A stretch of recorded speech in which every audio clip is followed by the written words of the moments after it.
इस वीडियो को देखने सुनने वाले को मेरा सादर प्रणाम है। दशा माता तेरी सदा ही जय जयकार हो। दोस्तों, हिंदू धर्म में दशा माता की पूजा और व्रत करने का विधान है। माना जाता है कि जब मनुष्य की दशा ठीक होती है तब उसके सभी कार्य अनुकूल होते हैं, किंतु जब ये प्रतिकूल होती है तो मनुष्य को बहुत सारी परेशानियां होती हैं। इन्हीं परेशानियों से निजात पाने के लिए इस व्रत को करने की मान्यता है। ये व्रत चैत्र मास के कृष्ण पक्ष की दशमी तिथि को मुख्य रूप से किया जाता है। वैसे इस व्रत का प्रारंभ होलिका दहन के अगले दिन से, यानी कि पूरे 10 दिन ये व्रत पूजन चलता है, लेकिन इसका जो मुख्य पूजन है वो दशमी के दिन ही किया जाता है। और इन 10 दिनों में 10 कथाएं सुनी जाती हैं, लेकिन यदि आप सिर्फ दशमी के दिन पूजन कर रहे हैं तो आपको ये 10 कथाएं एक साथ एक ही दिन में सुननी चाहिए।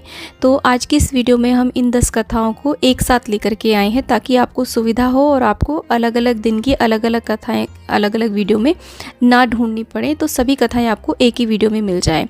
दोस्तों, क्योंकि 10 कथाएं हैं, साथ में एक गणेश जी की भी कथा है, तो वीडियो बहुत ज़्यादा आपको लंबा लग सकता है, लेकिन इन कथाओं को अवश्य रूप से सुनना चाहिए पूरे श्रद्धा भाव से। जब आप कथा सुने तो हाथ में आप कुछ गेहूं के दाने ले लें, यानी कि 10 दाने आप गेहूं के लेकर के इस कथा को सुने और पूरे श्रद्धा भाव से सुन करके आपको कथा सुनते समय हुंकारे भरने हैं।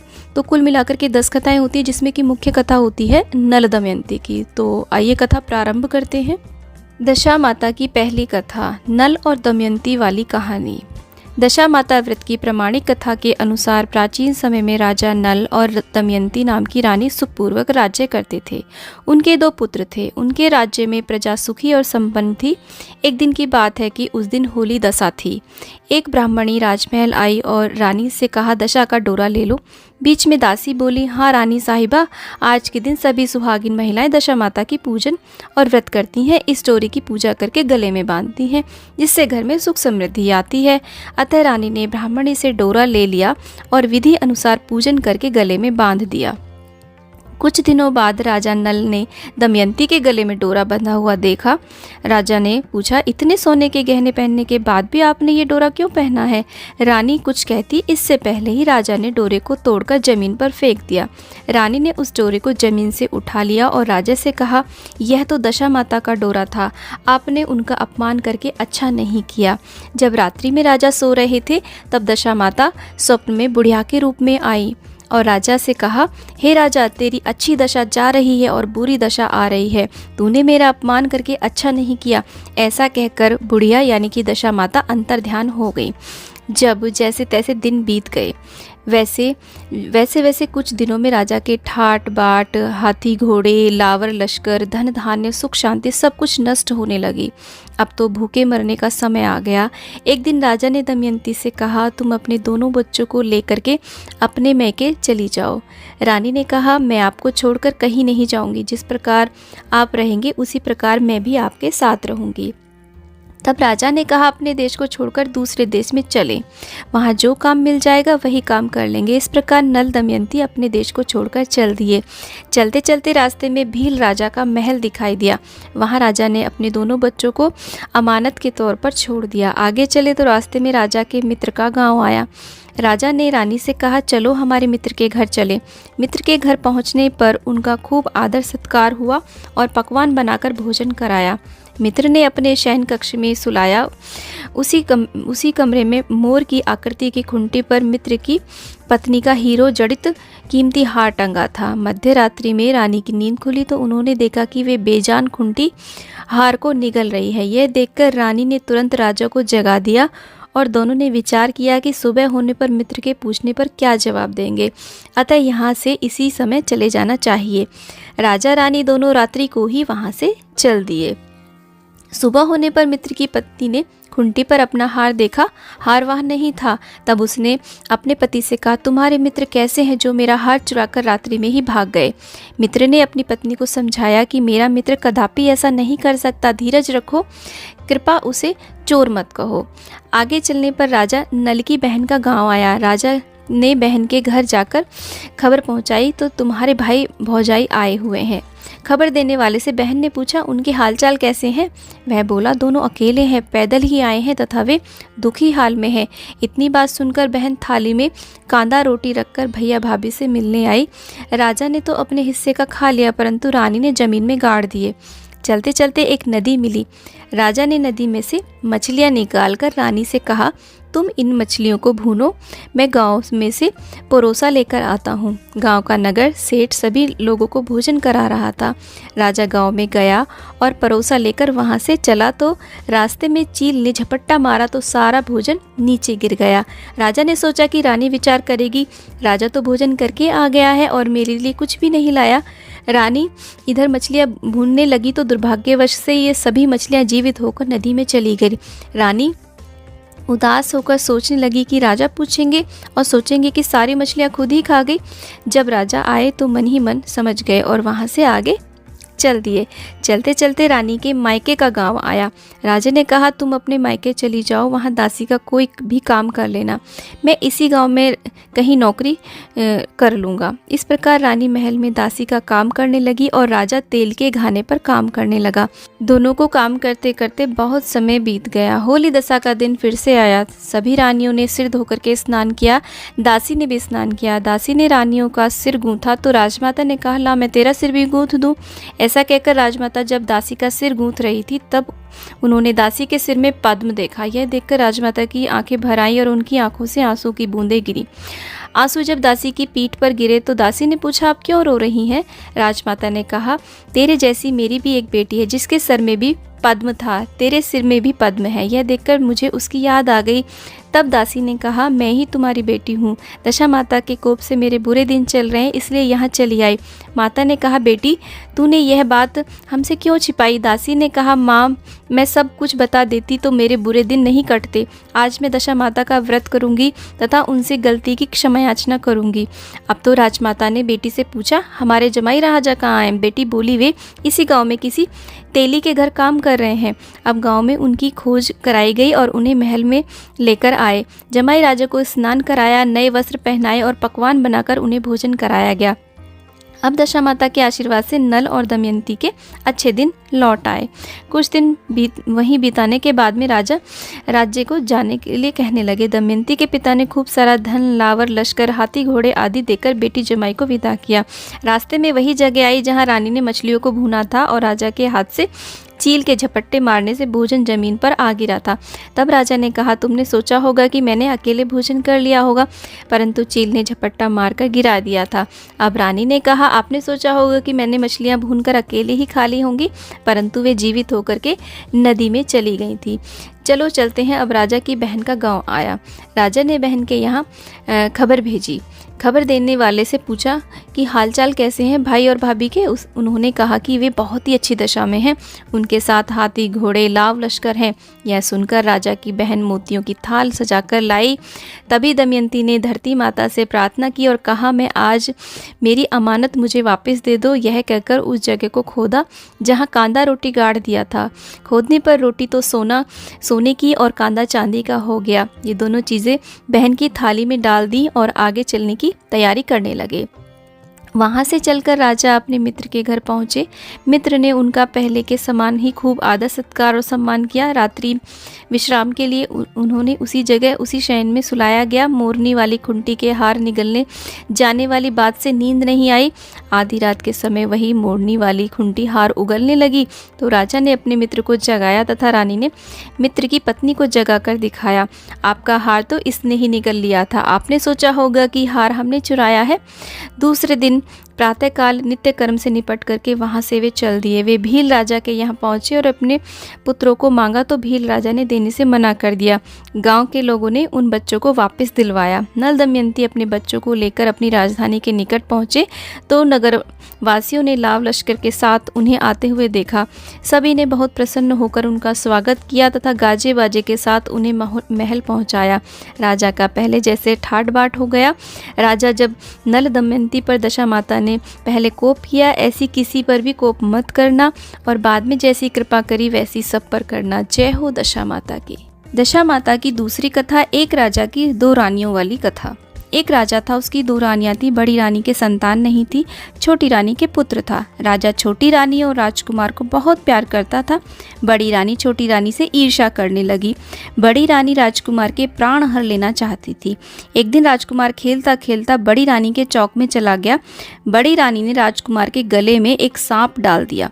छोटी रानी दशा माता का व्रत करती थी। राजकुमार दशा माता का ही दिया हुआ था। दशा माता की कृपा से राजकुमार के गले में सांप बिना नुकसान पहुंचाए ही चला गया। दूसरे दिन बड़ी रानी ने लड्डुओं में जहर मिलाकर राजकुमार को खाने के लिए दिए। राजकुमार जैसे ही लड्डू खाने लगा तो दशा माता एक दासी का रूप धारण कर आई और राजकुमार के हाथ से लड्डू छीन लिए। बड़ी रानी का यह वार भी खाली गया। रानी को बड़ी चिंता हुई कि किसी भी तरीके से राजकुमार को मारना है। तीसरे दिन जब राजकुमार फिर बड़ी रानी के आंगन में खेलने गया तो रानी ने उसे पकड़कर गहरे कुएं में धकेल दिया। चूंकि कुआं बड़ी रानी के आंगन में बना था इसलिए किसी को भी पता नहीं चला कि राजकुमार कहाँ गया। लेकिन जैसे ही बड़ी रानी ने राजकुमार को कुएं में धकेला तो दशा माता ने उसे बीच में ही रोक लिया। इधर दोपहर हो जाने पर राजकुमार के न लौटने पर राजा व छोटी रानी को चिंता सताने लगी।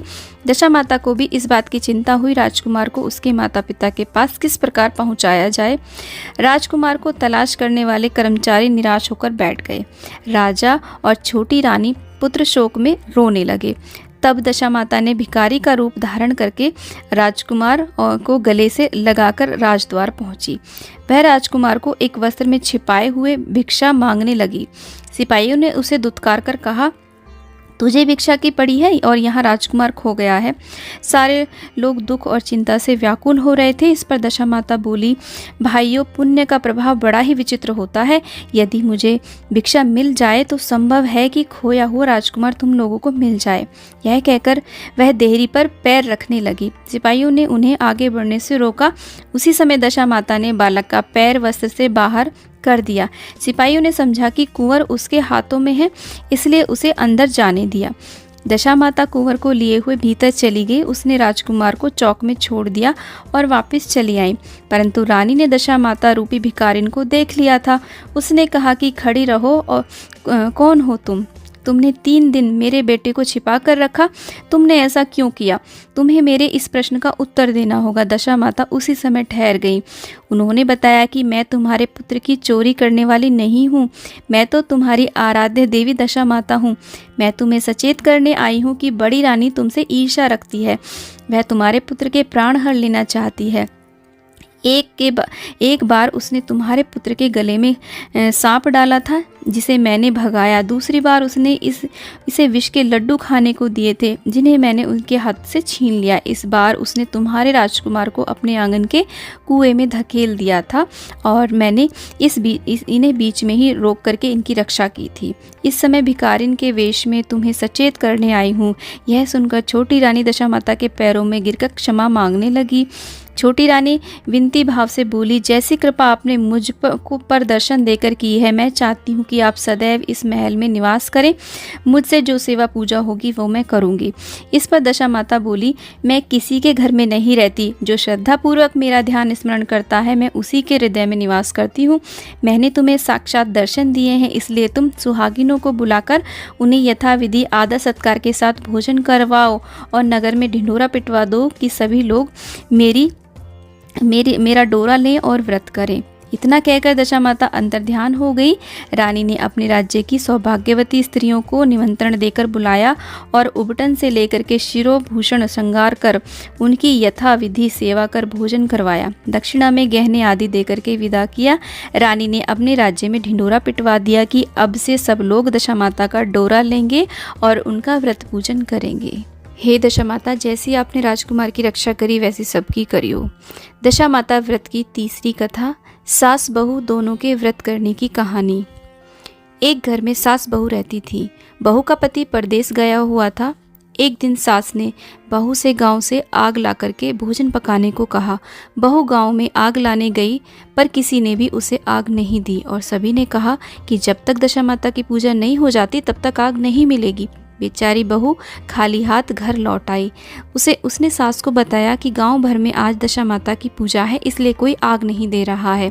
शाम हो जाने पर सास आग लेने गांव में गई तो स्त्रियों ने उसे आराम से बैठाया और कहा, सुबह तुम्हारी बहू आग लेने आई थी परंतु हमारे यहाँ पूजा नहीं हुई थी इसलिए आग नहीं दे सके। सास आग लेकर के अपने घर पहुंची ही थी कि एक आदमी बछड़ा लिए आया और उसके पीछे एक गाय थी। स्त्री ने उससे पूछा कि यह गाय का पहला बच्चा है क्या? आदमी ने उत्तर दिया, हाँ। उसने फिर पूछा कि बछड़ा है या बछिया। उसने जवाब दिया कि बछड़ा है। सास ने घर जाकर बहू से कहा, आओ हम दोनों भी दशा माता का डोरा लें और व्रत करें। दोनों सास बहू ने डोरा लिया, सवेरे से व्रत आरंभ किया। 9 व्रत पूरे हो जाने पर 10वें दिन डोरे की पूजा की। सास बहू दोनों ने मिलकर गोल गोल 10-10 अर्थात कुल 20 फेरे बनाए। 21वां बड़ा फेरा गाय को दिया। पूजन समाप्त होने पर सास बहू दोनों ने पारण करने बैठी। उसी समय बुढ़िया के बेटे ने परदेश से लौटकर दरवाजे पर आवाज़ लगाई। आवाज़ सुनकर माँ ने मन में सोचा कि क्या हुआ, थोड़ी देर बेटा दरवाजे पर ही खड़ा रह जाएगा, मैं पारण करने के बाद दरवाज़ा खोलूंगी। इधर बहू ने आवाज़ सुनी तो उसे रुकने का साहस नहीं हुआ। अपनी थाली का अन्न इधर उधर करके झट से पानी पीकर उठ खड़ी हुई। उसने जाकर दरवाज़ा खोला। पति ने उससे पूछा कि अम्मा कहाँ हैं। बहू ने उत्तर दिया, वह तो अभी पारण कर रही हैं। तब पति बोला, मैं तुम्हारे हाथ का जल भी नहीं पीऊँगा, क्योंकि मैं 12 बरस से घर आया हूँ। इतने दिनों न जाने तुम किस प्रकार से रही होगी। अम्मा आएंगी, वह जल लाएंगी, तभी जल पीऊँगा। यह सुनकर स्त्री चुपचाप बैठ गई। इतने में उसकी अम्मा पारण कर अपनी थाली धो करके आई। तब वह लड़के के पास गई। लड़के ने माँ के पैर छुए। अम्मा उसे आशीर्वाद देकर बेटे को घर में ले आई। माता ने थाली परोस कर रखी। बेटा भोजन करने लगा। उसने हाथ में पहला ग्रास ही लिया था कि फेरों के टुकड़े, वे टुकड़े जो बहू ने अपनी थाली में फेंक दिए थे, अपने आप बेटे के सामने आने लगे। बेटे ने माँ से पूछा, यह सब क्या हो रहा है? माँ बोली, मैं क्या जानूँ बेटा, बहू जाने। यह सुनकर बेटा आग बबूला होकर बोला, ऐसी बहू मेरे किस काम की, जिसके चरित्र की तुम साक्षी नहीं हो, उसको मैं घर में नहीं रख सकता। इसे अभी घर से निकाल दो। यदि यह घर में रहेगी तो मैं घर में नहीं रहूँगा। माँ ने बेटे को व्रत के पारण का सब हाल बताकर इस तरह से समझाया, परंतु वह मानने को तैयार नहीं हुआ। वह यही कहता रहा कि इसे घर से बाहर करो तो मैं रह सकता हूँ। माँ ने सोचा, बहू को थोड़ी देर के लिए बाहर कर देती हूँ, जब लड़के का गुस्सा उतर जाएगा तब बहू को बुला लूँगी। बुढ़िया ने बहू से कहा, देहरी के बाहर जाकर पेड़ के नीचे थोड़ी देर के लिए खड़ी हो जा। जब बहू पेड़ के नीचे खड़ी हुई तो पेड़ बोला, मुझसे हटकर खड़ी हो, मैं दशा माता के विरोधी को छाया नहीं दे सकता। इस पर वह वहाँ से चलकर घड़ौची के पास गई। घड़ौची बोली, मुझसे हटकर खड़ी हो, मुझ पर इतना भार घड़ों का नहीं है जितना तेरा है। यह सुनकर वहाँ से हटकर के घूरे के ढेर पर खड़ी हो गई। घूरे का ढेर बोला, मुझ पर इतना भार कूड़े का नहीं है जितना तेरा है, चल यहाँ से हटकर कहीं और खड़ी हो जा। इस प्रकार उसे कहीं भी खड़ा नहीं होने दिया गया। वह अपने मन में बहुत दुखी हुई। वह जंगल में चली गई। जंगल में भूखी प्यासी घूमती फिरती एक सूखे कुएं में गिर पड़ी। वह उसमें गिरी परंतु उसे चोट नहीं आई। वह नीचे बैठ गई। अचानक राजा नल वहां शिकार खेलते खेलते पहुंच गए। उनके साथी बिछुड़ गए थे। वे प्यास के कारण उसी कुएं पर आए जिसमें वह स्त्री बैठी थी। राजा नल के भाई ने कुएं में पानी के लिए लोटा डाला तो उस स्त्री ने लोटे को पकड़ लिया। भाई ने नल से कहा, इस कुएं में किसी ने लोटा पकड़ लिया है। तब राजा नल ने कुएं पर आकर कहा, यदि तुम पुरुष हो तो मेरे धर्म के भाई हो, और यदि तुम स्त्री हो तो मेरे धर्म की बहन हो। तुम जो भी हो बोलो, मैं तुम्हें बाहर निकाल लूँगा। स्त्री ने आवाज़ दी। राजा ने उसे बाहर निकाल लिया तथा हाथी पर बैठाकर राजधानी ले आया। महाराज को शिकार से लौटकर महलों की ओर आते देखकर सबकों ने महारानी को महाराज के आने की सूचना दी। सेवकों ने एक स्त्री को हाथी पर बैठा देखकर रानी को बताया, महाराजा एक नई रानी भी साथ ला रहे हैं। यह जानकर रानी बड़ी दुखी हुई। इतने में महाराज भी वहां पहुंचे। रानी ने हाथ जोड़कर विनती की, महाराज मुझसे ऐसी क्या गलती हो गई जो मेरे रहते आपने दूसरा विवाह कर लिया। राजा नल ने हंसकर उत्तर दिया, वह तुम्हारी सौत नहीं ननद है, मेरी धर्म की बहन है।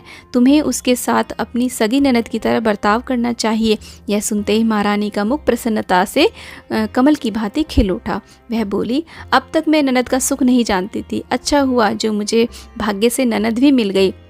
राजा ने उसका नाम मुँह बोली बहन रखा और उसके लिए अलग महल बनवाया। उस दिन से अब वह सुखपूर्वक रहने लगी। एक दिन राजा की घोड़ी का बच्चा हुआ तो राजमहल की स्त्रियां बधाई गीत गाने लगी। मुंह बोली बहन ने अपनी दासियों से कहा, बाहर जाकर पता करो कि किस बात की बधाई गाई जा रही है। दासियों ने बताया, महाराजा की घोड़ी ने अच्छी घड़ी में एक उत्तम बछड़े को जन्म दिया है, उसकी बधाई गाई जा रही है। मुंह बोली बहन ने पूछा, क्या घोड़ी ने पहली बार जन्म दिया है? दासी ने उत्तर दिया, हाँ। तब मुंह बोली बहन ने महारानी के पास जाकर कहा, आओ भाभी रानी, हम दोनों दशा माता का डोरा लें। रानी ने पूछा, डोरा क्या चीज़ है, मुझे समझाओ। वह बोली, दशा माता के व्रत का यह नियम है कि पहले जब गाय या घोड़ी या स्त्री के प्रसव की खबर सुने तब डोरा लेकर व्रत आरंभ करते हैं। 9 दिन व्रत करने के बाद 10वें दिन डोरे का पूजन करके उसे धारण करें, पुराने डोरे का विसर्जन करें। इसी के साथ उसने पारण का नियम भी बतलाया। जब महारानी बोली, तुम्हारा व्रत तुमको फले, मैं पूड़ी और दूध की खीर खाने वाली रानी महारानी भला बनफरा गोले की पपड़ी खाकर कैसे रह सकती हूँ? ऐसा खाना खाए मेरे दुश्मन। वह बोली, भाभी मुझे जो चाहे वो कह लो, परंतु व्रत के संबंध में कुछ मत कहना। इसी व्रत के उल्लंघन के कारण मैं मारी मारी आपके देश में आ गई हूँ। महारानी ने उदासीनता के साथ कहा, मुझे क्या पड़ी है, तुम्हें जो अच्छा लगे वह सो करो, मैं मना तो नहीं कर रही हूँ ना। मुंह बोली बहन ने श्रद्धापूर्वक डोरा लिया, 9 दिन तक व्रत किया। 10वें दिन विधिवत पूजन किया, गोला फरा बनाए और संध्या को पारण करने बैठी। उसी समय उसके पति को अचानक कुछ प्रेरणा सी हुई। वह अपनी माता से आज्ञा लेकर अपनी पत्नी को ढूंढने चल दिया। घूमता फिरता वह राजा नल की राजधानी पहुंच गया और अपनी पत्नी का पता लगाने लगा। उसने एक कुएं पर कुछ औरतों को बातें करते देखा। वे कह रही थी कि राजा की मुंह बोली बहन बहुत ही सुंदर स्त्री है, आजकल उसी का किया हुआ सब कुछ होता है। दूसरी स्त्री बोली, वह सुंदर होने के साथ साथ धर्मात्मा भी है, जब से आई है तभी से उसने सदाव्रत खोल रखा है, उसके दरवाजे से कोई भी व्यक्ति खाली हाथ नहीं लौटता है। तीसरी स्त्री बोली, वह जैसी धर्मात्मा है वैसी सदाचारणी भी है। चौथी स्त्री बोली, वह सदाचारणी और सर्वप्रिय भी है, सारी प्रजा उससे खुश है। पांचवी स्त्री बोली, यह सब तो सही है, परंतु अब तक यह पता नहीं चल रहा है कि वह कौन है और कहाँ की रहने वाली है। उन औरतों की बात सुनकर वह साधु के वेश में राजा नल की मुंह बोली बहन के महल के द्वार पर जा पहुंचा। वहां उसने भिक्षा के लिए आवाज़ लगाई तो द्वारपाल ने उसे भिक्षा दी। उसने द्वारपाल के हाथों से भिक्षा लेने से मना कर दिया और बोला, भिक्षा देने वाली स्वामिनी के हाथ से ही भिक्षा ग्रहण करूंगा, नहीं तो अपने रास्ते चला। तब द्वारपाल ने कहा, इस समय वह दशा माता का व्रत पारण कर रही हैं, पारण समाप्त होने के बाद ही वह आपको भिक्षा दे सकती हैं, तब तक तुम इंतज़ार करो। वह चुपचाप बैठकर इंतज़ार करने लगा। पारण करने के बाद वह मुट्ठी भर मोती लेकर आई, परंतु सामने अपने पति को पल्ला फैलाए देखकर वह मुस्कुराती हुई लौट गई। दोनों ने एक दूसरे को पहचान लिया था। महारानी ने मुंह बोली ननद को मुस्कुराते देखकर कहा, जब से तुम आई हो तब से मैंने मुस्कुराते नहीं देखा, आज साधु को देखकर हंसने का क्या कारण है? मुंह बोली बहन ने उत्तर दिया कि वह साधु हमारे घर का है। रानी ने पूछा, जब वह ऐसे क्यों आया है? उसने कहा, वह अभी मेरा पता लगाने आया है। महारानी ने राजा नल से कहा, तुम्हारी मुंह बोली बहन के घर के लोग आए हैं। राजा ने कहा, उनसे कह दो कि अभी यहाँ से घर जाकर वहाँ से हमारी हैसियत से आए, तब मैं बहन की विदाई करूँगा। राजा नल की मुंह बोली बहन का पति घर जाकर अपनी माँ से बोला, तुम्हारी बहू राजा नल के यहाँ उसकी बहन बनकर रह रही है, वह रोज सदाव्रत करती है और नियम धर्म से दिन बिताती है। तब उसकी माता ने उसे आज्ञा दी, बहू को ले आओ। वह डोली पीनस बाजे गाजे कहार आदि के साथ यथाचित सज धज कर राजा नल की राजधानी को चल दिया। राजा ने उसका यथोचित आदर सत्कार किया। कुछ दिन मेहमानी में रखकर विधि पूर्वक बहन की विदाई की। जब वह महल के बाहर निकल चलने लगी तो महल भी उसके पीछे पीछे चलने लगा।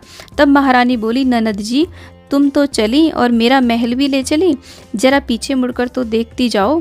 जो ही उसने मुड़कर पीछे की ओर देखा तो राजा का संपूर्ण राजसी वैभव अचानक लुप्त हो गया। राजा की मुंह बोली बहन तो अपने पति के साथ आनंद से रहने लगी, परंतु राजा नल और रानी का यह हाल हो गया कि वे दोनों कमरी कथरी ओढ़े फिरने लगे। उनके भोजनालय में पत्ते खड़खड़ाने लगे। राजा नल ने रानी से कहा, अब हमें यहाँ से कहीं दूसरी जगह चले जाना चाहिए। रानी पतिव्रता स्त्री थी, उसने राजा की आज्ञा मान ली। चलते चलते वे एक गांव के पास पहुंचे। वहां पर बेरी के पेड़ पर बेर लगे हुए थे। राजा रानी दोनों भूखे थे। उन्होंने बेरों को उठाया तो बेर लोहे के हो गए। इस प्रकार राजा रानी जिस वस्तु को भी हाथ लगाते हुए कंकड़ पत्थर में बदल जाती थी। इतने पर भी राजा रानी आगे बढ़ते गए। रास्ते में उन्हें एक व्यापारी मिला। व्यापारी ने राजा रानी को पहचान लिया और उसने राजा रानी के भोजन के लिए सेर भर आटा दिया। वे आटा लेकर नदी के किनारे गए। वहां रानी भोजन बनाने लगी और राजा नल स्नान करने चले गए। उसी नदी में मछुआरे मछलियां पकड़ रहे थे। मछेरों ने राजा को 4 मछलियां दी। रानी ने मछलियां भूनकर रोटियां बना ली। राजा नल भोजन करने बैठे तो रोटियां ईंट में परिवर्तित हो गई और मछलियां उछलकर नदी में चली गईं। वहां से चलकर राजा रानी अपनी मुंह बोली बहन के यहाँ गए। बहन को जब पता चला कि भाई भाभी आए हैं तो उसने सेवकों से पूछा कैसे आए हैं। सेवकों ने कहा भिखारिन के हाल में आए हैं। यह सुनकर उसे बड़ी लज्जा आई। उसने राजा रानी को एक कुम्हार के यहाँ ठहरा दिया। शाम को थाल सजाकर बहन स्वयं भाभी से मिलने कुम्हार के घर गई। उसने भाभी के सामने थाल रखा तो भाभी ने कहा इस थाल में जो भी कुछ है उसे कुम्हार के चक्के के नीचे रख दो और चली जाओ। ननद थाल का सामान चक्के के नीचे रखकर चली गई। थोड़ी देर में राजा ने आकर रानी से पूछा कहो बहन आई थी, क्या लाई थी। रानी ने कहा आई तो थी पर जो कुछ लाई थी मैंने इस चक्के के नीचे रखवा दिया है। राजा ने वहां देखा तो वहां कंकड़ पत्थरों के सिवा कुछ भी नहीं था। राजा को समझते देर न लगी कि यह सब बुरी दशा के कारण है। भला वह मेरे लिए कंकड़ पत्थर क्यों लाएगी। अब राजा रानी वहां से चलकर अपने मित्र के घर गए। मित्र को लोगों से पता चला कि उसने उनसे पूछा कैसे आना हुआ। उन्होंने उत्तर दिया भिखारियों के हाल में आए हैं। मित्र ने दुखी होकर के कहा कोई बात नहीं, जैसे आए हैं वैसे अच्छे आए हैं। आखिर मित्र है, उन्हें महलों में ले आओ। मित्र ने उन दोनों का स्वागत किया, स्वादिष्ट भोजन करवाया। एक कमरे में उनके लिए पलंग बिछवा दिए। उस कमरे में एक खूंटी पर नौलखा हार टंगा था। आधी रात के समय राजा तो सो गए परंतु रानी जाग रही थी। रानी ने देखा कि हार खूंटी के पास दीवार में एक मोर का चित्र बना हुआ है। मोर धीरे धीरे हार को निगल रहा है। रानी ने राजा को जगाकर वह दृश्य दिखाया। राजा ने सोचा यहाँ से चुपचाप भाग चलना ही चाहिए, नहीं तो सवेरे चोरी का कलंक लगेगा। तब मित्र को क्या मुख दिखाएंगे। बेचारे राजा और रानी उठ करके जंगल की तरफ चले गए। दोनों चलते चलते एक दूसरे राज्य की राजधानी में पहुंच गए। वहां अतिथि और भिक्षुओं को सदावर्त दिया जाता था। वे दोनों भी सदावर्त लेने गए परंतु उस समय सदावर्त बंद हो चुका था। वहां के अधिकारियों ने कहा यह लोग न जाने कहां से अभागे आए हैं, इन्हें देने के लिए कुछ भी नहीं बचा है, फिर भी इन्हें एक मुट्ठी चने दे दो। उन्होंने इस प्रकार से अनादर और कड़वी बातों सहित दान लेना अस्वीकार कर दिया। वे दानाध्यक्ष की निंदा करते हुए बोले ऐसी कंजूसी है तो सदावर्त देने का नाम ही क्यों करते हो। दानाध्यक्ष बोला यह तो बड़ा घमंडी भिक्षुक लगता है, भीख भी मांगता है और गाली भी देता है, इनको हवालात में डाल दो। इस प्रकार दोनों को एक कोठरी में बंद कर दिया गया। एक मुट्ठी चने दोनों को खाने के लिए मिलने लगे। जिस कोठरी में राजा रानी को बंद किया गया था उसी के पास आम रास्ता था। एक जमादारनी राजा की घुड़साल साफ कर उसे रास्ते से निकाला करती थी। एक दिन वह बहुत देर से निकली। रानी उससे पूछने लगी आज तुमने इतनी देर कैसे कर दी। वह बोली आज राजा की घोड़ी के बछड़ा हुआ था, उसकी टहल में देर हो गई। रानी ने पूछा घोड़ी का पहला प्रसव है क्या। जमादारनी ने बताया पहली बार। रानी ने फिर पूछा बछेड़ा हुआ है या बछड़ी। जमादारनी ने बताया बहुत अच्छा बछड़ा हुआ है। यह सुनकर रानी राजा से कहने लगी एक बार मैंने तुम्हारी मुँह बोली बहन के डोरे का अनादर किया था, उसी दिन से हमारी दशा बदल गई। मैं आज दशा माता का डोरा लेना चाहती हूँ। राजा ने कहा परंतु यह सब पूजा की सामग्री कहाँ से आएगी, उसके नियम धर्म का पालन कैसे होगा। रानी ने उत्तर दिया दशा माता ही सब कुछ करेंगी, मैं तो उन्हीं का नाम लेकर के डोरा लेती हूँ, फिर जो होगा देखा जाएगा। रानी ने तो 9 तार राजा की पगड़ी से और 1 तार अपने आंचल का लेकर के अपना डोरा तैयार किया। उसने उस समय से व्रत करने प्रारंभ किए। थोड़ी देर में ही वही राजा वहाँ अपनी घोड़ी को देखने के लिए आया, उसी रास्ते से निकला। राजा ने नल दंपत्ति को देख करके कोठरी में बंद पूछा कि ये लोग कौन हैं और इनका क्या अपराध है। पहरेदार ने कहा, ये लोग भिक्षा लेने आए थे, ये आपको आशीर्वाद देने के बजाय गालियां दे रहे थे, इसी कारण दानाध्यक्ष ने इन लोगों को कैद में डाल दिया।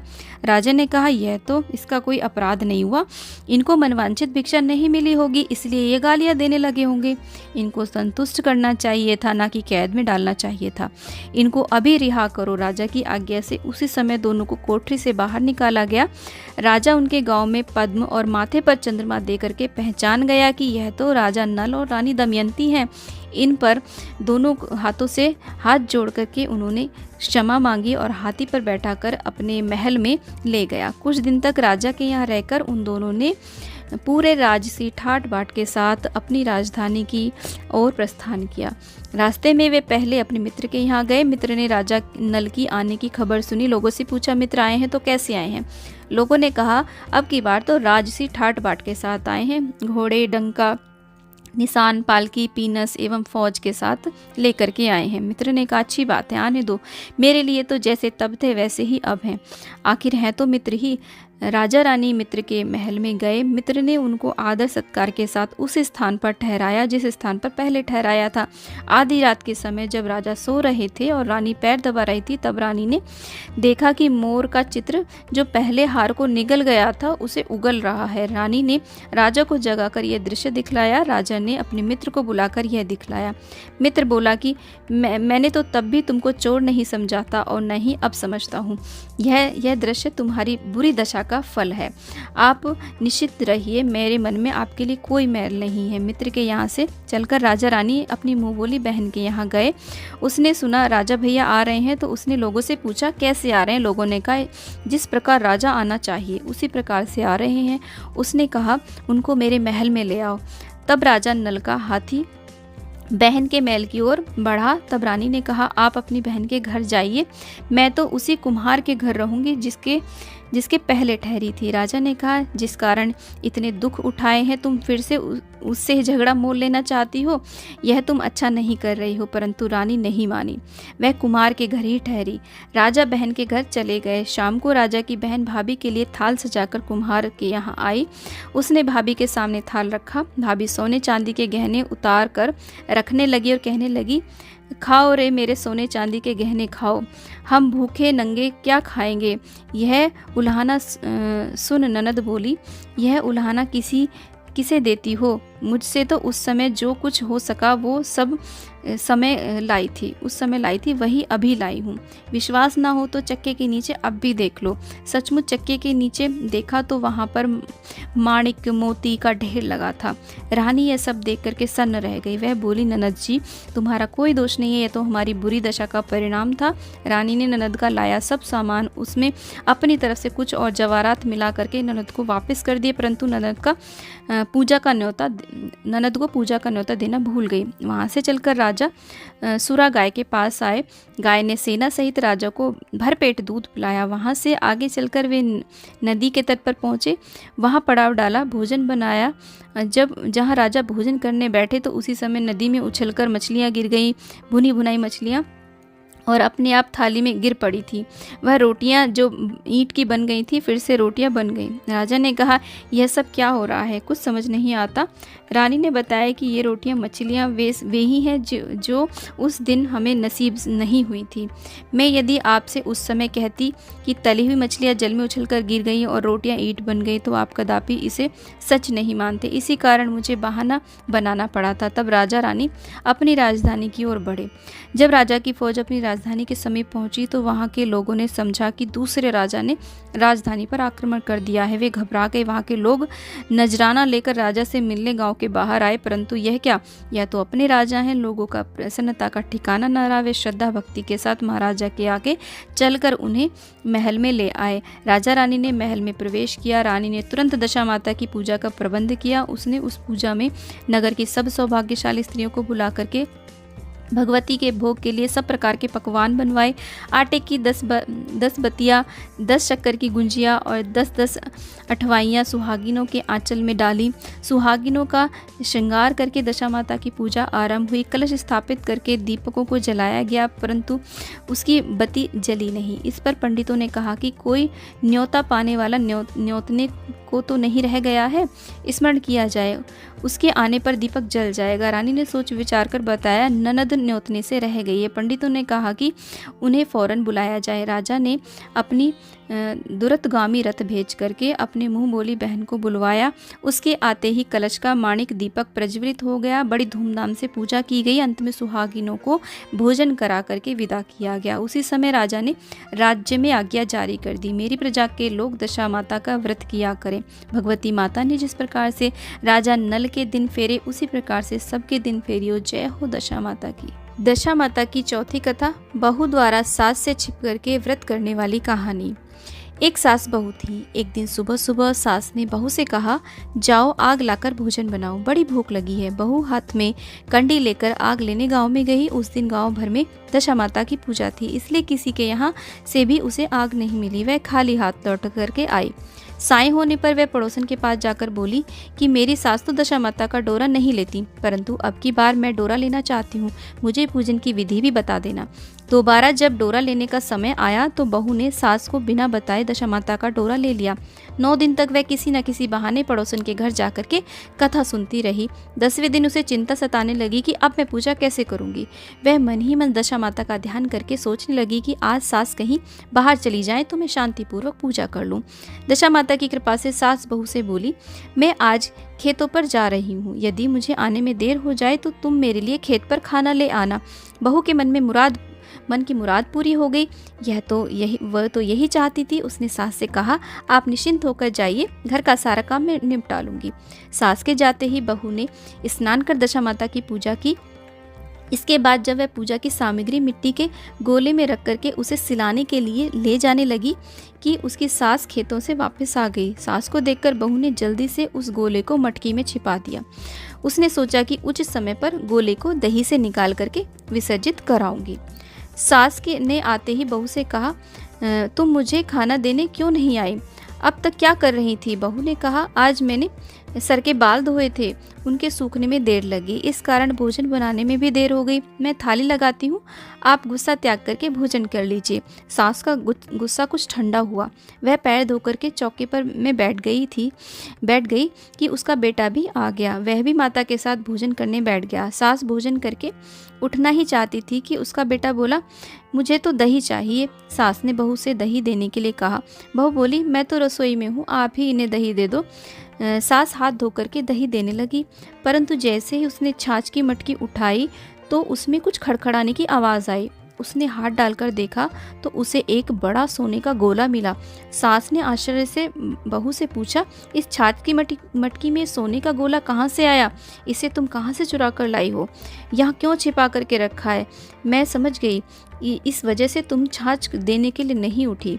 इसका भेद बताओ। बहू बोली, मुझे कुछ नहीं पता, मेरी दशा माता जाने। मैंने आपको बताए बिना दशा माता का डोरा लिया था और उनकी पूजा की थी। आपके आ जाने के कारण मैं डोरे को विसर्जित करने नहीं जा सकी। आपके डर से मैंने इसे छाछ की मटकी में छिपा दिया। दशा माता ने इसे सोने का बना दिया। मैं इसमें क्या कर सकती हूँ? सास ने बहू को गले से लगा लिया और कहा, अब मैं भी तुम्हारे साथ डोरा लूंगी और विधिवत व्रत और पूजन किया करूंगी। हे दशा माता, जैसे तुमने इनको दिया वैसे सब भक्तों पर अपनी कृपा करना। जय हो दशा माता। दशा माता की 5वीं कथा, साहूकार के 5 बेटे और 1 बेटी वाली कहानी। एक साहूकार था, उसके परिवार में 5 पुत्र और उनकी बहुएं तथा 1 पुत्री थी। पुत्री का विवाह हो चुका था, परंतु उसका गौना नहीं हुआ था। इस कारण वह भी अपने माता पिता के घर में ही रहती थी। एक दिन साहूकार की पत्नी दशा माता का डोरा ले रही थी। उसकी बहू ने भी डोरे लिए। बहू ने अपनी सास से पूछा कि क्या ननद के लिए भी डोरा लेना है? सास ने कहा हाँ।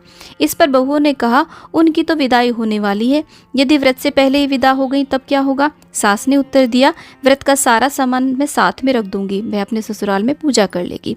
ऐसा ही हुआ। उसके ससुराल से लेने उसका पति आ गया।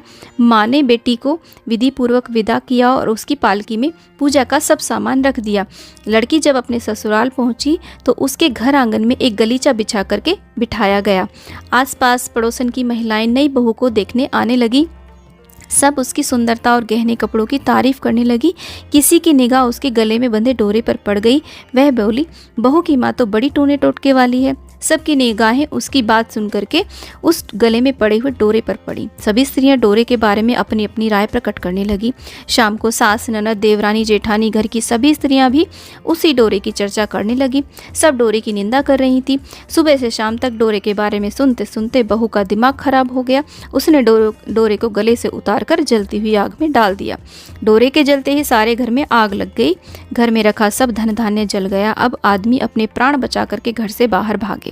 अब घर में केवल नई बहू और उसका पति रह गया, बाकी सब भाग गए थे। घर का सारा सामान जल गया था। घर में अब ना खाने को अन्न और ना ही पहनने के लिए वस्त्र बचे थे। इसलिए दोनों पति पत्नी गांव छोड़ करके रोजगार खोजने के लिए चल दिए।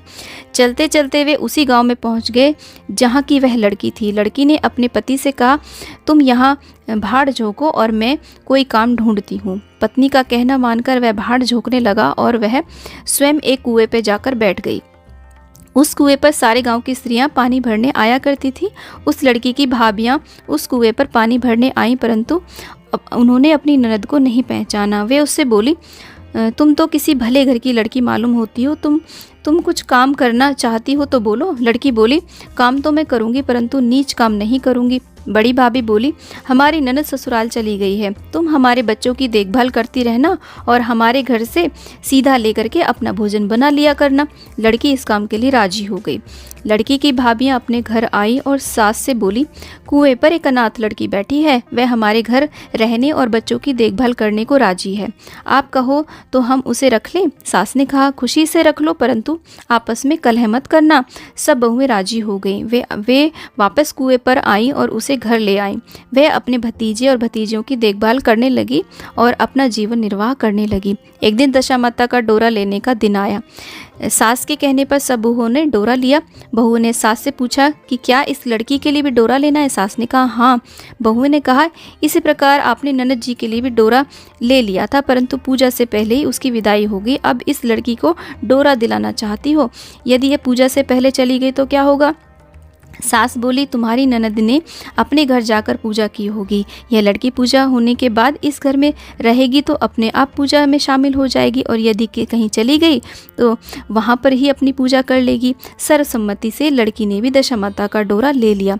9 दिन तक वह दशा माता की कहानी तथा व्रत पूजन में शामिल होती रही। 10वें दिन लड़की की माता व बहुओं ने सर से स्नान किया और घर में चौका लगाया तथा पूजन की तैयारी करने लगी। लड़की बहुओं से बोली, यदि कोई पुराना कपड़ा मिल जाए तो मैं भी स्नान कर लूं। बहू ने अपनी सास से पूछकर अपनी ननद की साड़ी उस लड़की को दे दी। अपनी पुरानी साड़ी लेकर वह स्नान करने गई। उसने सर से स्नान करके साड़ी पहनी और घर आ गई। घर पर पूजा आरंभ हो गई। वह जैसे ही पूजा के पास आकर बैठी तो बहू ने कहा, यह तो हमारी ननद जैसी लग रही है। इस पर सास ने नाराज होकर कहा, तुम्हारे मन में जो आता है वो बोलती रहती हो। पूजा के समय भी चुपचाप नहीं बैठा जाता। चुप रहो, मुझे कथा कहने दो। तुम्हारी बातों से कथा में विघ्न पड़ता है। बहू चुप हो गई। घर की सब स्त्रियों ने पारण किया, लड़की ने भी पारण किया। इसके बाद स्त्रियां एक दूसरे के सर गूंथने लगी। लड़की ने एक ने लड़की का सिर गूंथना शुरू किया। वह बोली कि जैसी गूंथ सिर में है वैसी गूंथ हमारी ननद के सिर में भी है। सास नाराज होकर बोली, तुम मेरी बेटी की तुलना इससे क्यों कर रही हो? सास ने बहू को तो डांट दिया, परंतु उसकी बात न मानकर उसके मन में घर कर गई। उसने लड़की से कहा, आज रात मैं तेरे पास सोना चाहती हूँ। रात को जब बहुएं सो गईं तो उसने लड़की से पूछा, तुम्हारे पीहर में कभी कोई था क्या?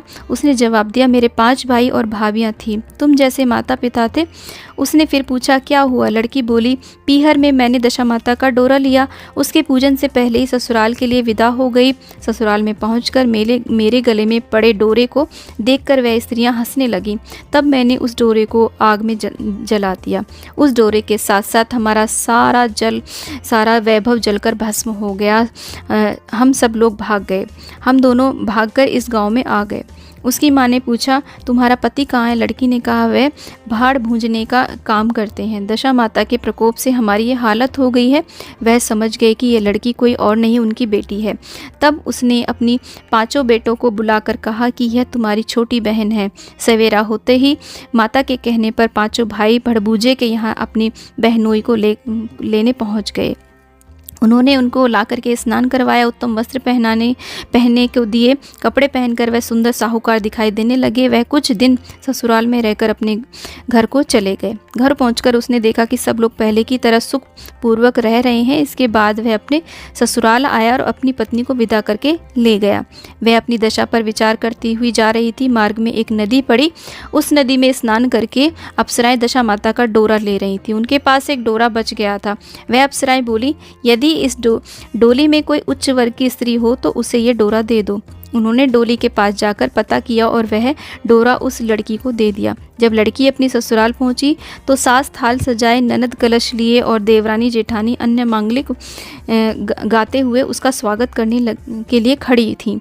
नेक दस्तूर हो जाने के बाद वह लड़की को आसन पर बिठाया गया। आसन पर बैठने के बाद लड़की ने कहा, आप लोगों ने पहली बार दशा माता के डोरे के लिए अपशब्द कहे थे, जिसका फल ये सब हुआ कि घर के सब लोग बिछुड़ गए तथा घर का धन धान्य जलकर स्वाहा हो गया। बड़ी मुसीबतों उठाने के बाद में अब सब अच्छे दिन आए हैं। आप में से कोई भी अब मेरी दशा माता के डोरे की निंदा करने की भूल ना करना। जब मेरा व्रत हो तब सब श्रद्धा पूर्वक पूजा करें। सबने खुशी खुशी उसकी बात मान ली। 9 दिन तक व्रत चलता रहा। 10वें दिन विधि पूर्वक डोरे की पूजा की गई। 7 सुहागिन को न्योता दिया गया। उनका श्रृंगार करके आंचल भरा गया। इस प्रकार दशा माता का पूजन संपूर्ण हुआ। जिस प्रकार दशा माता ने उस लड़की के दिन फेरे, वैसे ही सबके दिन फेरियो। जय हो दशा माता की। दशा माता की छठी कहानी, राजा की कुलक्ष्मी रानी वाली कथा। एक राजा की 2 रानियां थी। राजा की प्यारी रानी को लक्ष्मी कहा जाता था और दूसरी रानी को रानी होने पर भी कुलक्ष्मी कहा जाता था। एक दिन लक्ष्मी रानी क्रोधित होकर के लकड़ी का पाटा ले मलिन कपड़े पहनकर कोप भवन में जा लेटी। राजा ने लक्ष्मी से कहा, तुम कोप भवन में क्यों पड़ी हो? तुम क्या चाहती हो? रानी बोली, कुलक्ष्मी को देश निकाला दिया जाए।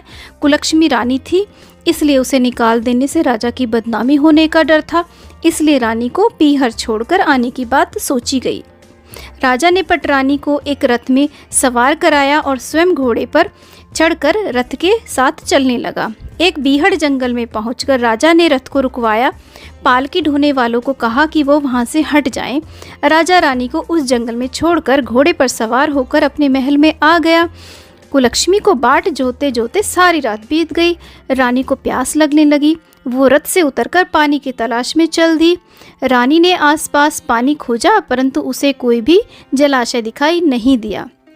रानी ने एक सारस के जोड़े को एक तरफ जाते देखा। रानी कुलक्ष्मी सारस के जोड़े के पीछे चल दी। चलते चलते वह एक नदी के किनारे पहुंच गई। रानी ने शौच आदि से निवृत्त होकर उसी नदी में स्नान किया और जल पीकर अपनी प्यास बुझाई। उस समय कुछ अन्य स्त्रियां भी स्नान कर रही थीं। स्नान करने के बाद उन स्त्रियों ने दशा माता का डोरा लिया। उनके पास एक डोरा बच गया। उन्होंने रानी से डोरा लेने का अनुरोध किया। रानी डोरा लेकर अपने रथ में आकर बैठ गई।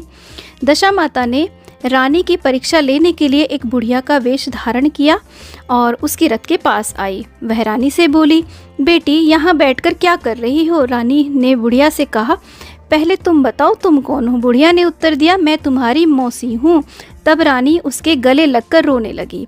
उसने अपनी सारी विपदा भरी कहानी बुढ़िया को बता दी। अंत में रानी ने बुढ़िया से कहा, अब मुझे केवल तुम्हारा ही सहारा है, मेरी रक्षा करो। दशा माता की कृपा से उसी जगह माया का शहर बस गया। रानी के भाई भाभी आदि सारा मायका वहां प्रकट हो गया। रानी ने अपने पीहर के साथ मिलकर 9 दिन दशा माता की कथा कहानियां सुनाई। 10वें दिन डोरे की पूजा होनी थी। उस दिन सवेरे उठकर दशा माता ने रानी से कहा, नदी में स्नान कराओ, वहाँ तुमको स्वर्ण कलश मिलेगा, तुम उसे ले लेना और जो डोली तुम्हें लेने आए उसमें बैठ जाना। किसी से ये मत पूछना कि यह डोली किसकी है। रानी ने नदी में स्नान किया। वह स्नान करके बाहर निकल आई तो उसे 2 स्वर्ण के कलश नदी के किनारे रखे मिले। उन्हीं के पास रेशमी वस्त्र रखे थे। उन वस्त्रों को रानी ने पहन लिया। वह चलने को तैयार हुई तो उसे डोली आती दिखाई दी। वह डोली में बैठ गई और अपने घर पहुंच गई। घर पहुंचकर उसने माया के परिवार की सब महिलाएं सहित दशा माता के डोरे की पूजा की, सुहागिनों को भोजन कराया। इसके बाद उसने पारण किया। अब रानी अपने पीहर में आनंद पूर्वक सबके साथ मिलकर रहने लगी। इधर कुछ समय बाद राजा को रानी कुलक्ष्मी का ध्यान आया। राजा ने विचार किया कि जिस दिन से मैं रानी को जंगल में छोड़कर आया हूँ तब से उनका कोई समाचार नहीं मिला। चलकर देखना चाहिए कि रानी कुलक्ष्मी का क्या हाल है। मंत्रियों ने राजा को समझाया कि अब रानी से मिलना आपके लिए ठीक नहीं होगा, परंतु राजा ने मंत्रियों की बात पर कोई ध्यान नहीं दिया। वह घोड़े पर सवार होकर उसी स्थान पर पहुंचा जहाँ पर रानी को छोड़ आया था। राजा को ये देखकर बड़ा आश्चर्य हुआ कि यहाँ तो सघन वन था, परंतु अब यहाँ रमणीक बस्ती बसी हुई है। राजा ने लोगों से पूछा, यह कौन सी नगरी है? लोगों ने उसे बताया कि यह कुलक्ष्मी का नगर है। अब तो राजा के आश्चर्य का ठिकाना न रहा। वह बार बार सोच कर रहा था कि क्या यह नगरी मेरी पटरानी कुलक्ष्मी द्वारा बसाई गई है क्या? राजा ने कुलक्ष्मी के महल के पास जाकर सूचना भिजवाई कि अमुक देश के राजा मिलना चाहते हैं। रानी ने राजा को पहचानकर मिलने से मना कर दिया, परंतु मौसी ने उसे समझाया, हिंदुओं में तो पति परमेश्वर माना जाता है, तुम्हें यही उचित है कि तुम यथाशक्ति उनका आदर सत्कार करो।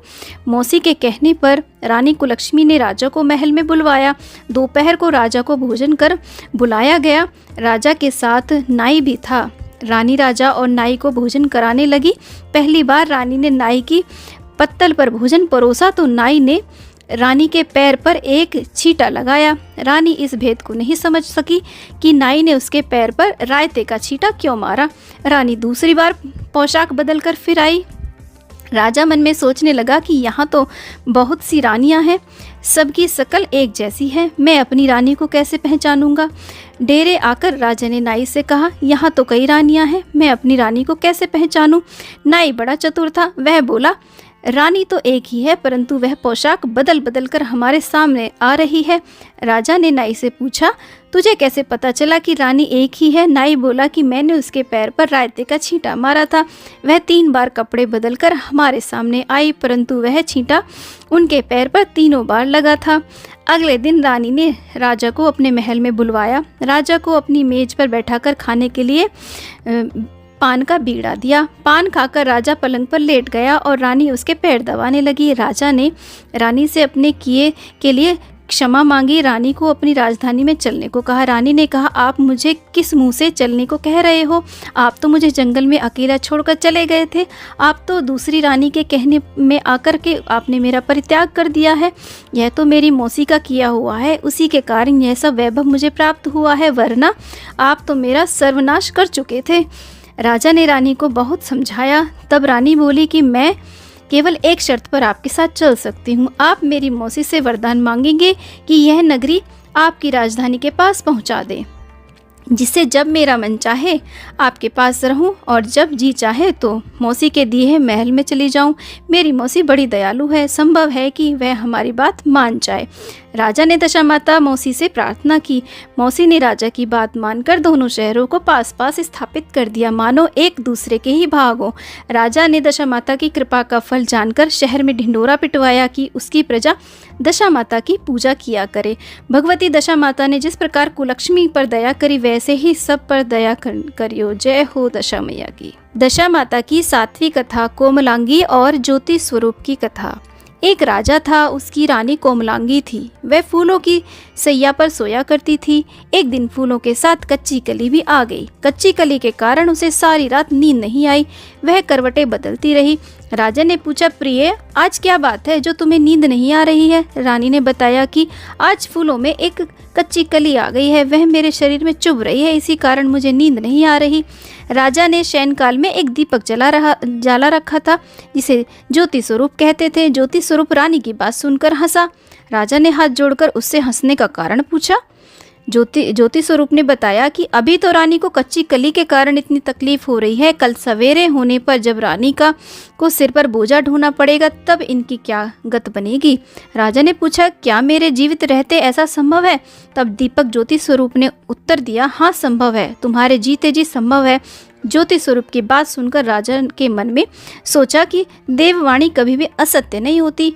होने को कोई नहीं टाल सकता। रानी को अवश्य बोझा ढोना पड़ेगा, परंतु यह तो हो सकता है कि यदि मैं इसे एक संदूक में बैठाकर समुद्र में बहा दूं तो संभव है कि यह बोझा ढोने से बच जाए, क्योंकि समुद्र में डूब जाने पर बोझा ढोने से बच जाएगी। राजा ने उसी समय रानी से कहा, चलो मैं तुम्हारे मैके में तुम्हें छोड़ आऊँ, कुछ दिन तुम वहीं पर रहना। रानी बोली, परंतु महाराज, मेरे मैके में तो कोई भी नहीं है, मैं वहाँ किसके पास रहूँगी? राजा ने कहा कि तुम्हारे गोत्रज संबंधी वहाँ बहुत अच्छी दशा में है, मैं उन्हीं के पास तुम्हें भेज देता हूँ। रानी ना राजा की बात मान ली। रानी ने बहुत आभूषण और कीमती वस्त्र धारण किए। तब राजा ने रानी को संदूक में बिठाकर नदी में बहा दिया। वह नदी समुद्र में ऐसी जगह मिलती थी जहाँ पर राजा के बहनोई का राज्य था। समुद्र से मोती निकालने का ठेका राजा के बहनोई ने ले रखा था। वह संदूक बहता बहता जब राजा के बहनोई के इलाके में पहुंचा तो उसने मल्लाहों को आज्ञा देकर संदूक को समुद्र से बाहर निकलवा लिया। संदूक को उसने अपने महल के शयन कक्ष में भिजवा दिया और आदेश दिया कि मेरे पहुंचने तक कोई इसे नहीं खोले। राजा का बहनोई, जो उस जगह का स्वयं राजा था, उसके शयन कक्ष में संदूक में पहुंचते ही रानी को पता चला कि इस संदूक को राजा ने समुद्र में पाया है, तो वह फौरन शयन कक्ष में आई। उसने पहरेदारों को हट जाने को कहा। रानी ने संदूक को खोल लिया। उसे संदूक के अंदर 16 श्रृंगार किए एक स्वर्ग सुंदरी मिली। रानी ने अपने मन में सोचा कि यदि राजा इसको इस दशा में देखेंगे तो इसके ही हो जाएंगे और मुझे छोड़ देंगे। इसलिए उसने उस रानी के सब जेवर कपड़े उतार कर उसे फटे पुराने कपड़े पहना दिए और संदूक में बंद कर दिया। राजा जब बाहर से महल में आए तो उन्होंने रानी को अपने शयन कक्ष में बुलाया और रानी ने पूछा कि क्या तुमने देखा है कि इस संदूक में क्या है? रानी ने उत्तर दिया, मैंने कुछ नहीं देखा, मुझे नहीं पता कि इस संदूक में क्या है।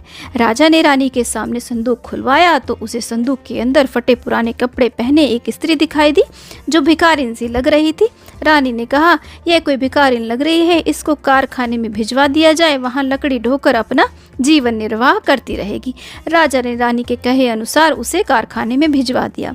एक दिन रानी की सहेलियां नदी में स्नान करके दशा माता का डोरा ले रही थी। उनके पास एक डोरा शेष रह गया था। वे ये सोच कर रही थी कि इस डोरे को किसे दिया जाए कि उसी समय लकड़ी ढोने वाली रानी वहां आ गई। उसने उसे रोक करके, बहन, हमारे साथ दशा माता का एक डोरा ले लो। रानी ने कहा कि मुझे डोरा लेने की कोई हर्ज नहीं है, परंतु मुझे तो खाने भर को नहीं दिया मिलता, मैं इस डोरे की पूजा कैसे करूंगी? वे बोली कि तुम इस बात की चिंता मत करो, हम हर रोज इस जगह स्नान करने आया करेंगी। 9 दिन तक हम यहाँ पर कथा कहेंगे, तुम भी रोज आकर के कथा में शामिल हो जाया करना। 10वें दिन पूजा होगी, तब तक दशा माता चाहेंगी तो तुम्हारी दशा बदल जाएगी। रानी ने दशा माता का ध्यान करके डोरा ले लिया। उसी दिन रानी के पति राजा को यह चिंता हुई कि रानी को संदूक में बंद करके बहा तो दिया, परंतु पता नहीं उसका क्या हाल होगा। उसकी खोज खबर लेने के लिए राजा एक नौका पर बैठकर नदी की यात्रा करता हुआ अपने बहनोई के यहाँ पहुँचा। संध्या के समय वह अपनी बहन से बोला, मेरे हाथ पैरों में बहुत दर्द हो रहा है, किसी दबाने वाले को बुलाओ। तब उसकी बहन ने लकड़ी ढोने वाले भिखारिन को बुलाकर लाने की आज्ञा दी। उसने कहा, आज रात तुम मेरे भाई के पैर दबा दो। वह बड़े संकोच में पड़ गई। अपने मन में सोचने लगी कि आज तक तो मैंने किसी पुरुष को छुआ तक नहीं। रानी अपने भाई के पैर दबाने के लिए उस पर जोर डालती रही, इसलिए लाचार होकर उसने हाँ कर दी। राजा के पैर दबाते दबाते रानी को उसके पाँव में पद्म दिखाई पड़ा। रानी चुपचाप रोने लगी। उसके आंसू राजा के पैर पर टपक पड़े। राजा ने उससे पूछा, तुम क्यों रो रही हो? तुम अपना भेद मुझे बताओ, मेरे द्वारा तुमको कोई हानि नहीं होगी। रानी बोली कि जैसा पद्म आपके पैर में है वैसा ही पद्म मेरे पति के पैर में भी था। पहले के दिनों की याद आ जाने पर मुझे रोना आ गया। राजा ने उसे पहचान लिया। राजा बोला, मैं समझ गया, अब तुम्हें पैर दबाने की ज़रूरत नहीं है। तुम्हारे भाग्य में जो लिखा था वह तुमने भोग लिया। मैं उसे टालने के लिए जो उपाय किया था वह नतीजा उल्टा ही निकला। तुम्हें मेरे जीते जी लकड़ियाँ ढोनी पड़ी।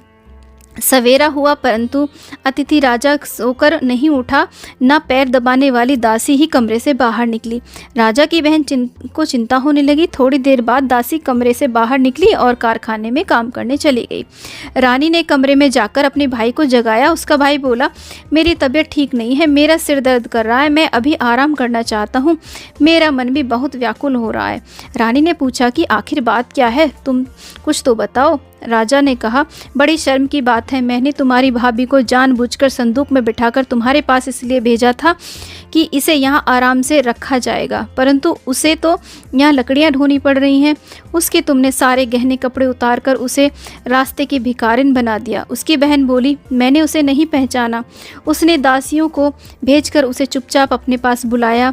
उसके आने पर बहन ने भाभी की से माफ़ी मांगी और उसके पैर पकड़ लिए। कुछ दिनों तक राजा अपनी बहनोई बहन के यहाँ रह करके रानी को साथ लेकर के राजधानी में लौट गया। रानी ने अपने महल में पहुंचकर सुहागिनों को न्योता भेजा और बड़े ही धूमधाम से दशा माता के डोरे की पूजा की और नगर में ढिंढोरा पिटवाया गया कि आज से अमीर गरीब सब दशा माता का डोरा लिया करें और श्रद्धापूर्वक पूजा किया करें। जिसके बाद पास पूजन करने के लिए धन की कमी होगी तो वह महल से ले जाए।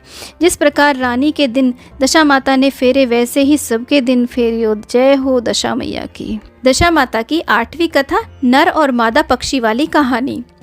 एक वृक्ष पर नर और मादा 2 पक्षी रहते थे। उनके कोई संतान नहीं थी।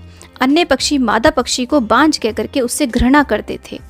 मादा चिड़िया बच्चे न होने के कारण बहुत दुखी रहती थी। एक दिन वह अपनी स्थिति पर विचार करती हुई अकेले नदी पर पानी पीने गई।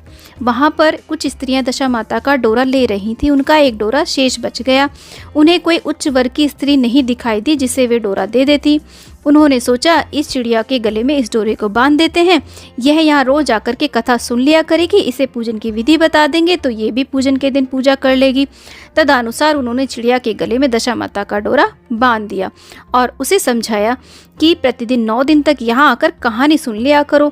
10वें दिन 21 गेहूं के दाने ला करके उसमें से एक दाना दशा माता के नाम से नदी में डाल देना और बाकी के 20 दाने तुम खा लेना। चिड़िया ने 9 दिन तक नियमानुसार दशा माता की कहानी सुनी। 10वें दिन स्त्रियों द्वारा बताई गई विधि के अनुसार डोरा और एक गेहूं का दाना नदी में डाल करके पारण किया। कुछ दिनों के बाद उस चिड़िया के भी बच्चे हो गए। अन्य चिड़ियाओं को बड़ा आश्चर्य हुआ कि इसे तो बच्चे होते ही नहीं थे, अब बच्चे कैसे होने लगे। वह चिड़िया बोली, जब मुझे बच्चे नहीं होते थे तो तुम सब मुझे बांझ कहकर दुत्कारती थी, अब मुझे दशा माता की कृपा से बच्चे होने लगे हैं। चिड़ियाओं के पूछने पर उसने दशा माता का डोरा लेने का सारा हाल कह सुनाया और पूजा की विधि का भी वर्णन किया। तब से जंगल की सारी चिड़ियाएं दशा माता का व्रत करने लगी। हे दशा माता, जैसे तूने चिड़िया की कोख खोली उसी प्रकार से सबकी कोख खोलियो और सभी को संतान का सुख प्राप्त हो, ऐसी हमारी दशा माता आपसे प्रार्थना है। जय हो दशा मैया। दशा माता की 9वीं कहानी, देवरानी जेठानी की कथा। पुराने समय की बात है कि एक घर में एक जेठानी देवरानी थी। वे दोनों निसंतान थी। वे मेहनत करके पेट पालती थी। दोनों व्रत पूजन कुछ भी नहीं करती थी।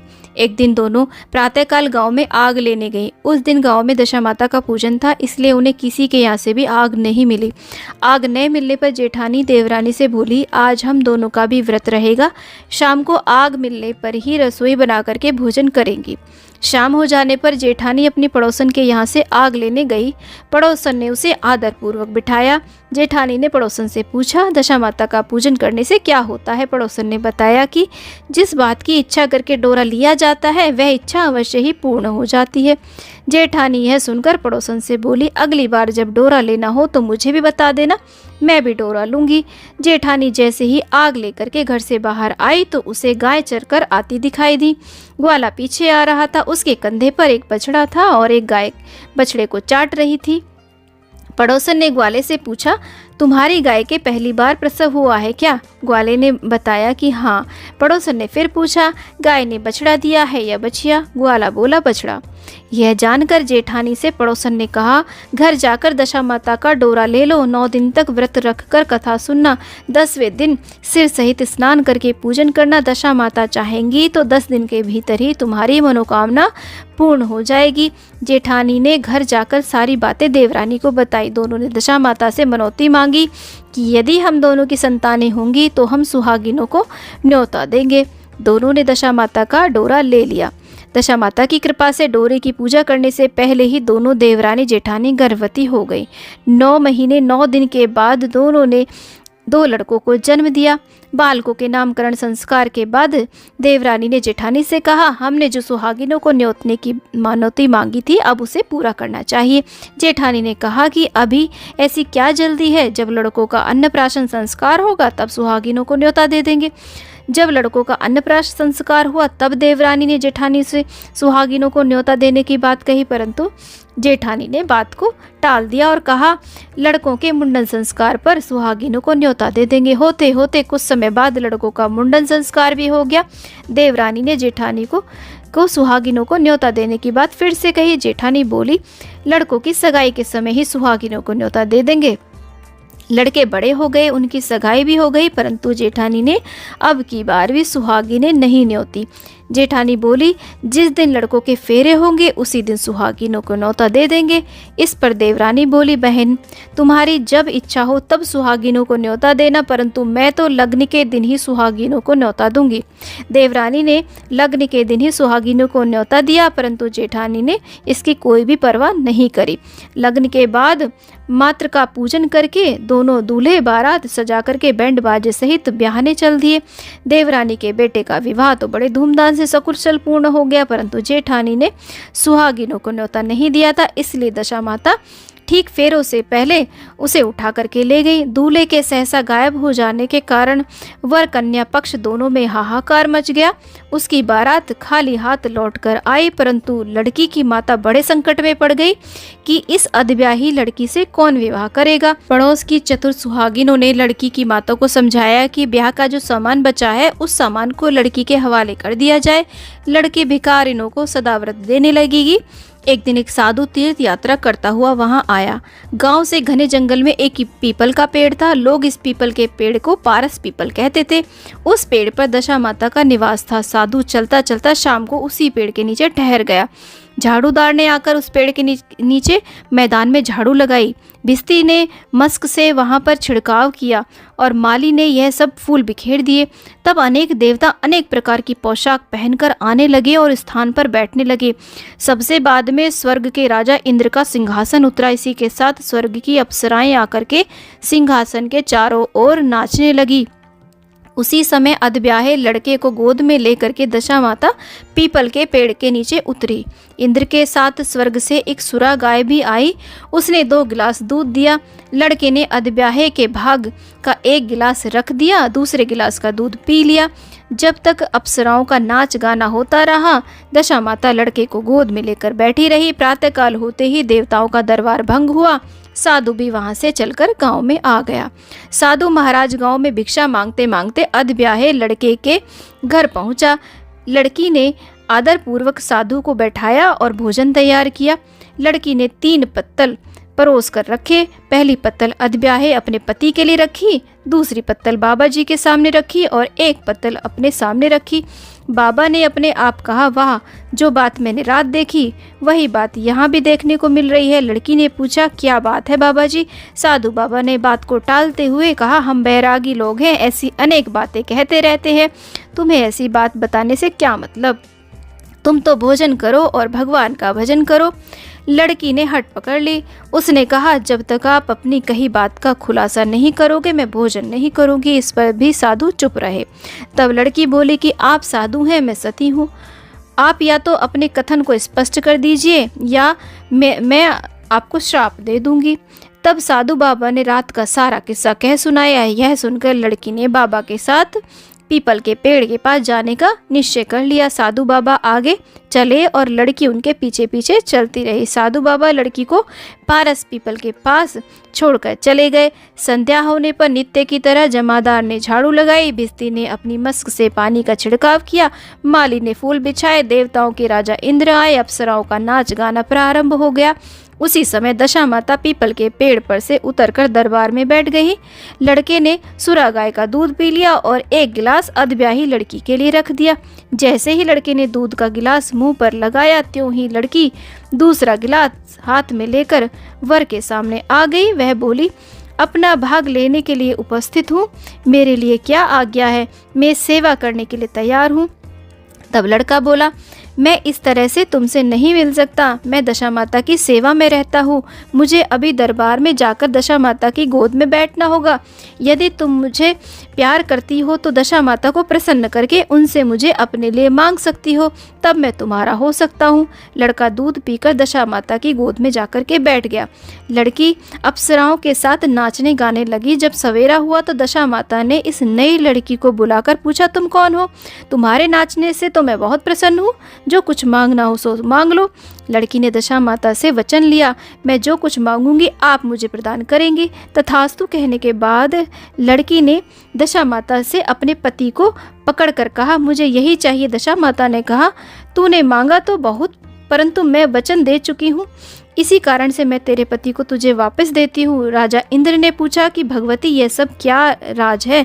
मैं इस राज को जानना चाहता हूँ। तो तब दशा माता ने बताया कि यह लड़का मेरे वरदान से ही प्राप्त हुआ था और इसकी माता ने मनौती मांगी थी कि लड़का पैदा होने पर सुहागिनों को न्योता दूंगी, परंतु उसने अभी तक अपना वचन पूरा नहीं किया है। इसी कारण मैं इस लड़के को विवाह मंडप से उठा लाई। यह लड़की इसकी अविवाही पत्नी है और पतिव्रता है। पतिव्रता होने के कारण यह देव समाज में पहुंचकर मुझसे अपना पति मांग रही है। दशा माता के ऐसे वचन सुनकर इंद्र सहित सब देवताओं ने वर वधू के ऊपर पुष्प की वर्षा की। तब तक साधु बाबा भी वहां आ गए। साधु बाबा दूल्हा और दुल्हन को साथ लेकर गांव की ओर चल पड़े। जब ये तीनों गांव के समीप पहुंचे तो गांव वालों ने दूल्हा दुल्हन को देखकर लड़की के पिता को सूचना दे दी, तुम्हारी पुत्री एक दूल्हे के साथ आ रही है। जिस दिन से लड़की चली गई थी उसके पिता ने लोक अपवाद के डर से बाहर निकलना बंद कर दिया था। गांव वालों की यह बात सुनकर उसने घर के किवाड़ बंद कर लिए। उसने समझा कि लड़की साधु बाबा के साथ आ रही होगी, इसलिए लोग मेरा उपहास कर रहे हैं। जब गांव के गणमान्य व्यक्तियों ने भी वही बात बताई, तब उसने घर के किवाड़ खोले और बाहर निकाला। जब उसने सचमुच अपने द्वार पर लड़की और दामाद को खड़े देखा तो उसकी प्रसन्नता का ठिकाना न रहा।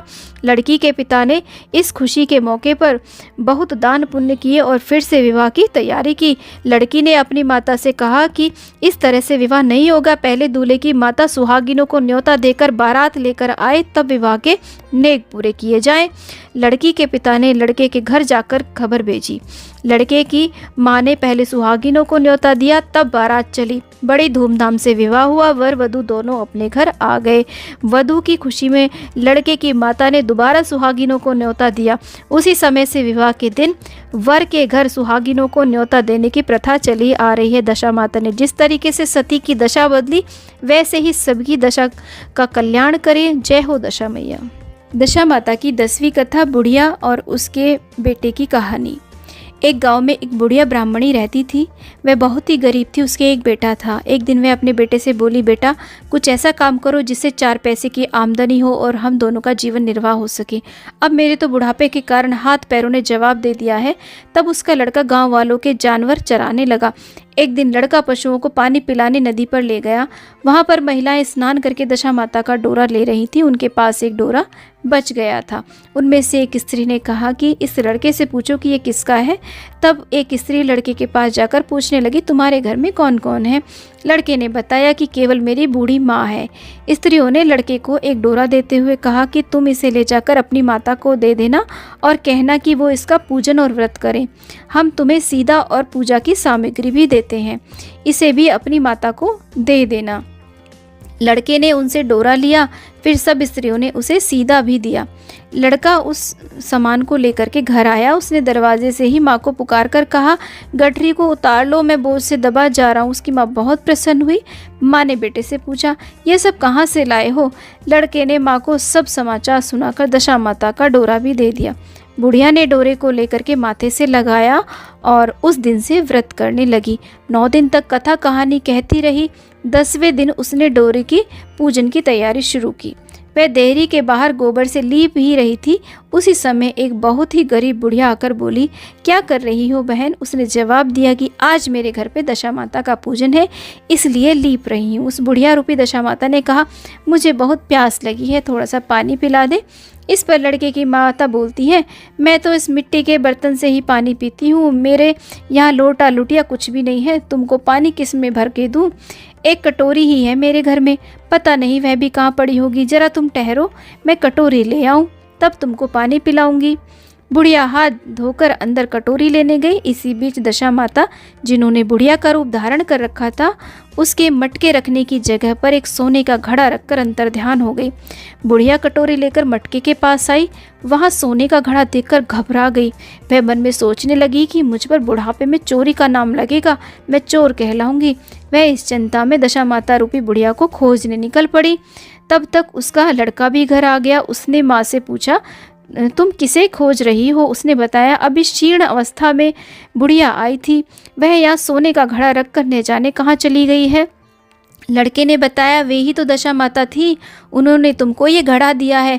दोबारा फिर कभी वह आए तो उनके स्वागत में कमी नहीं रखना और उनकी आज्ञा का पालन करना। जब तुम नदी पर नहाने जाओ तो तुम्हें नदी के घाट पर जो भी चीज़ मिले उसको दशा माता का दिया हुआ प्रसाद समझकर ले लेना। किसी से यह पूछताछ मत करना कि यह चीज़ किसकी है, यह कहाँ से आई है। बुढ़िया नदी में नहाकर बाहर निकली तो उसे सोने का घड़ा भरा दिखाई दिया।